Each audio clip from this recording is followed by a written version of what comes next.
चांद ग्रहण की कहानी।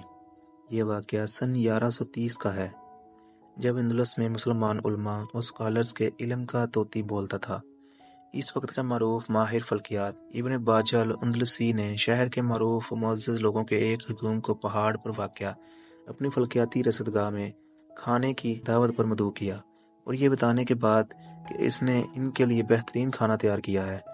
चूँकि इब्न बाजा अल अंदलसी इस अहद के मारूफ फ़लसफ़ी स्कॉलर थे, इन्होंने जब तमाम लोगों को बुलाया तो खाना खुले आसमान तले चांद की रोशनी में पेश किया, और आसमान पर चमकते चांद की तरफ देखते ही इनके लिए गाना गाना शुरू किया। इब्ने बाजा अल अंदलसी गाना गाने के दौरान बार बार यही जुमले दोहराने शुरू कर देता और दोहराने लगा कि क्या सूरज ग्रहण नहीं लगेगा, क्या ग्रहण नहीं लगेगा। फिर लोगों ने देखा, अचानक ग्रहण वाक़या हो जाता है और इसी लम्हे चांद आसमान से गायब हो गया और मुकम्मल अंधेरा छा गया। इब्ने बाजा अल अंदलसी को इसी मौका का इंतज़ार था।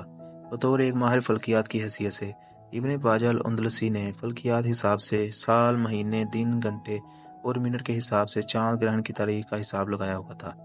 इसलिए इसने लोगों को इस इल्म की आगाही से हैरान करने के लिए ये बात बताए बगैर इनके लिए ये तकरीब रखी थी, ताकि वह मौका पर ही इसे जान सकें। यानी चांद ग्रहण का फल्कियाती इल्म अंदलस के उलमा इस वक्त की बाकी दुनिया से पहले से जानते थे। ये वो दौर था जिस वक्त यूरोपियों का ख्याल था कि चांद ग्रहण के वक्त चांद को एक बड़ा शैतान खा रहा है, और वो गलियों में भागते और चीखो पुकार करते थे। इब्ने बाजा अल अंदलसी का पूरा नाम अबू बकर मोहम्मद बिन याहिया है। इब्ने बाजा अल अंदलसी 11वीं सदी ईसवी 5वीं सदी हिजरी के आखिर में सरका में पैदा हुए। कुछ रवायत के मुताबिक इनकी जाए पैदाइश दरगुज़ा है। इनकी सही तारीख पैदाइश मालूम नहीं है। वो अपने शहर से सीविल की तरफ हिजरत करने पर मजबूर हुआ। जब ये 512 हिजरी में अल्फोनस अव्वल की गिरफ्त में आए, वहाँ से अल्मीरिया और कर्नाटक के शहरों में एक मुद्दत तक रहे।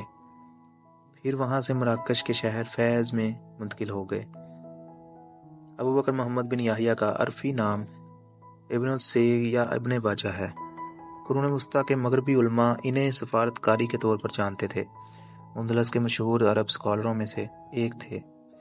वो तिब, रियाजी और फल्कियात के उलूम में महारत की वजह से मशहूर थे, मगर इसके अलावा भी इनकी इल्मी हैसियत बतौर फ़लसफ़ी, मुसन्निफ़, तबीब और माहिर नबातात, शायर, तिब्बियात दान, मूसीकार और दरबार से वाबस्तगी की वजह से बहैसियत सियासतदान भी रही थी।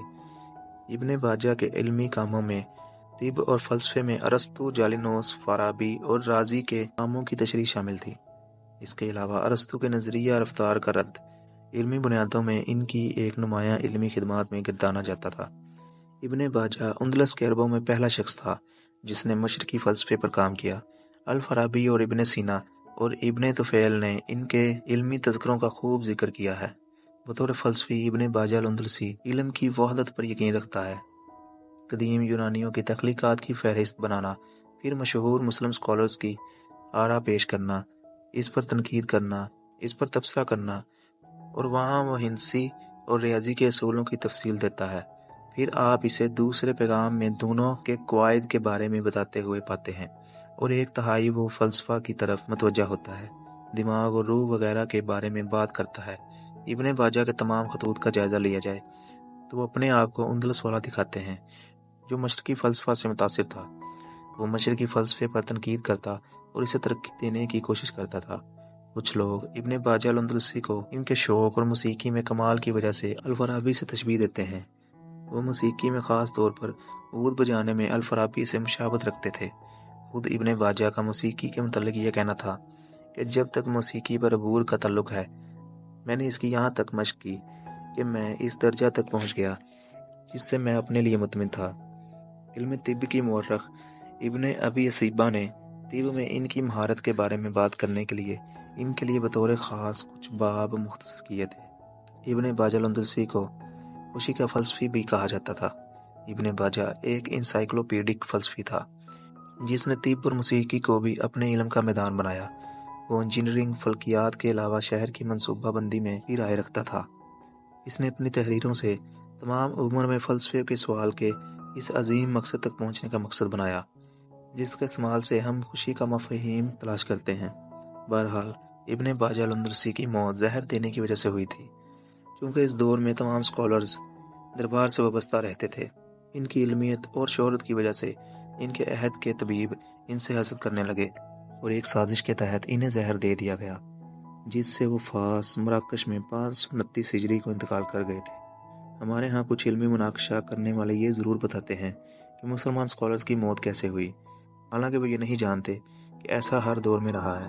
جو افراد دربار سے وابستگی رکھتے ہیں، ان کے معاملات میں اس دور میں وہ خود ظلم کا شکار ہوتے تھے یا بطور ظالم اپنی زندگی میں دوسروں کے لیے بھی تکلیف کا باعث بنتے تھے۔ اس کا ان کے علمی کاموں سے کوئی تعلق نہیں تھا۔ ابن باجہ نے 3 مختلف زمروں شروحات، ارسطو تالیس، تصانیف اشراقیہ، طبی تصانیف میں کام کیا ہے۔ ابن باجہ نے جیومیٹری، موسیقی اور فلکیات پر دیگر کام چھوڑے اور بعض نے ان کی تصنیف کو 27 کتابوں میں شمار کیا ہے، اور کچھ اسکالرز کے مطابق انہوں نے 28 تصانیف لکھی ہیں۔